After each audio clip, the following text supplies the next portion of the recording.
Setiap malam aku berdoa seandainya masih ada jodoh untuk diriku, aku akan berbakti dan menyerahkan hidupku untuk suamiku.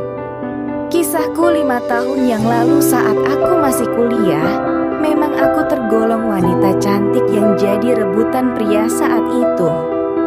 Ada 2 pria yang mendekatiku, sebut saja nama samarannya Aldo. Dia mendekatiku dengan ketulusan kedewasaan dan selalu mengajarkanku tentang agama hingga selalu mengingatkanku untuk jangan pernah meninggalkan sholat 5 waktu. Namun dia berasal dari keluarga sederhana. Untuk fisik punnya seperti pria biasa pada umumnya, sedangkan Bambang yang mendekatiku dengan kemewahan, makan di restoran, shopping, nonton bioskop, liburan. Bambang memang menyenangkan, secara fisik pun memang wow karena dia rajin fitness. Hingga suatu hari, aku terjebak pada pilihan antara Aldo dan si Bambang. Jujur hatiku mantap dengan Aldo, dan hatiku benar-benar nyaman saat bersamanya. Namun aku menyangkal hatiku sendiri.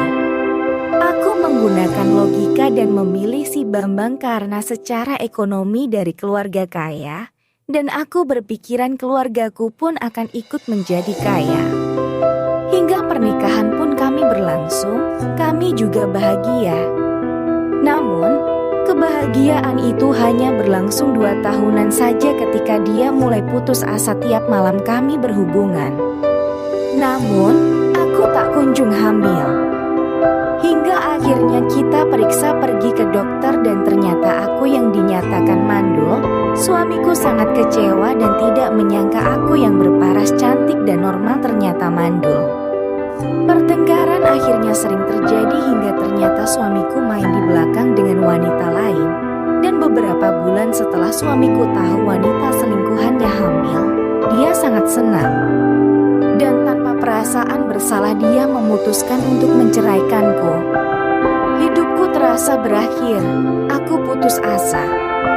Dan pada suatu hari tanpa sengaja aku bertemu dengan Aldo setelah bertahun-tahun kami tidak bertemu. Aku curhat menangis sejadi-jadinya, aku meminta maaf dan aku memohon untuk memberikan kesempatan untukku.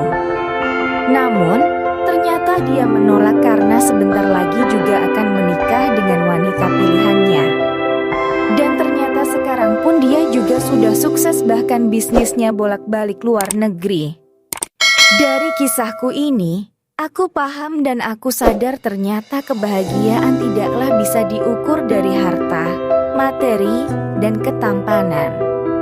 Sebab ketulusan dan keikhlasan menerima jauh lebih berarti. Aku hanya mengharap bila masih ada pria yang mau menerima keadaanku ini, aku sangat bersyukur. Dan aku akan berbakti kepada suamiku. Aku tidak mencari kriteria, karena aku sendiri penuh kekurangan.